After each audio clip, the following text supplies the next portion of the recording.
میری بیٹی کو کچھ عرصہ قبل گردن توڑ بخار ہوا جس کی وجہ سے اس کی گردن ٹیڑھی ہو گئی. اللہ تعالیٰ شفا دے بھائی. بہت ڈاکٹر نے گردن سیدھی کرنے کے لیے 3 آپریشن بتایا, 2 آپریشن مکمل ہو گئے, گردن سیدھی ہو گئی. اب ہماری بیٹی کا تیسرا آپریشن ہے. جس دیکھو یہ چندے وغیرہ کے لیے یہاں اپیل نہ کیا کریں, دل سے دعا ہے اللہ تعالیٰ ان کو شفائے کامل عاجل عطا فرمائے.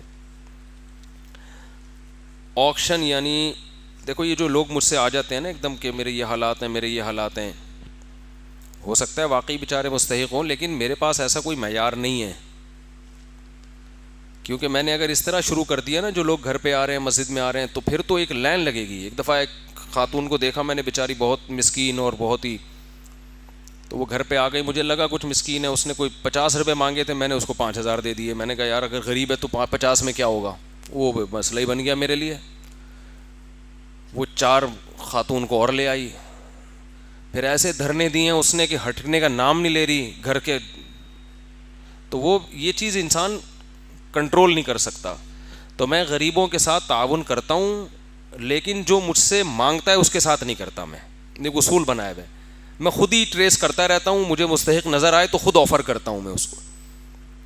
خود مجھے کوئی نظر آتا ہے نا, کوئی سمجھ میں آئے تو میں خود پھر اس سے رابطہ کرتا ہوں. تو میرا اصول یہ ہے کہ مانگنے والے کو میں نہیں دیتا, یہ اصول بنایا ہوا ہے. مانگنے سے میری مراد جو گھر پہ آئے یا مسجد میں آ کے اپیل کرے, تو ان کو میرا ایک ضابطہ ہے. ہو سکتا ہے ان میں مستحقین ہوں, لیکن اس کو ہم سنبھال نہیں سکتے کہ کس کے ساتھ. پھر وہ بعض دفعہ فراڈی بھی ہوتے ہیں. یا تو ہر آدمی کے, ہر مانگنے والے کے گھر جا کے دیکھو, تو وہ بھی ایک بڑا لمبا چوڑا حساب ہے. تو اتنا انسان کو کام کرنا چاہیے جتنا برداشت کر سکتا ہے. تو ایک اصول بنایا ہوا ہے کہ ہم جو بھی زکوٰۃ کے مستحقین مجھے خود نظر آ جائیں کہ یار یہ ہیں, ایسے لوگ بھی ہیں جو ہوتے ہیں مستحق بتاتے نہیں ہیں, تو میں خود ان کے حالات کا جائزہ لیتا ہوں. تو پھر میں کوشش کرتا ہوں ان کے ساتھ زیادہ تعاون ہو جائے. 50 روپے کی بات نہیں ہوتی پھر. تو ہم نے اللہ کا شکر ہے بعض لوگوں کو روزگار کوشش کی ہے, ان کو دلا کے دے دیا کچھ لوگوں کو. تو جو اکثر ہم نے دیکھا ہے جو مانگتے نہیں ہیں وہ صحیح ہوتے ہیں, مستحق اگر نکلیں تو.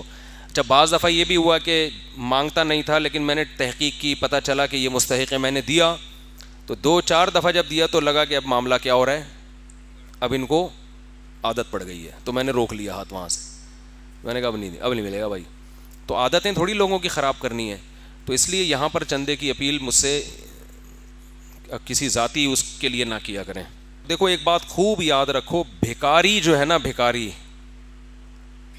اس سے بس اللہ سے پناہ مانگا کرو کہ اللہ آپ کو لوگوں کے سامنے ہاتھ پھیلانے سے بچا کے رکھے. کیونکہ جہاں یہ چیز آئی ہے نا, پھر ساری زندگی انسان لوگوں کا محتاج رہتا ہے. آپ یہ سمجھتے ہیں کہ بھائی اتنے پیسے مل جائیں گے تو میری حاجت پوری ہو جائے گی, نہیں ہوتی. تو اس سے حتی الامکان جب تک کوئی انتہائی شدید ضرورت نہ ہو, کوئی بہت ہی کوئی بڑا مسئلہ نہ ہو نا, کوئی خدا نہ خواستہ کوئی مر رہا ہے آدمی, وہ تو پھر خنزیر بھی حلال ہو جاتا ہے اس کے لیے, ورنہ اس سے اپنے آپ کو بچا کے رکھو. اس کا بڑا چہرے کی رونق بھی ختم ہوتی ہے, انسان کی عزت بھی جاتی ہے, اور پیسہ آتا ہے نہیں.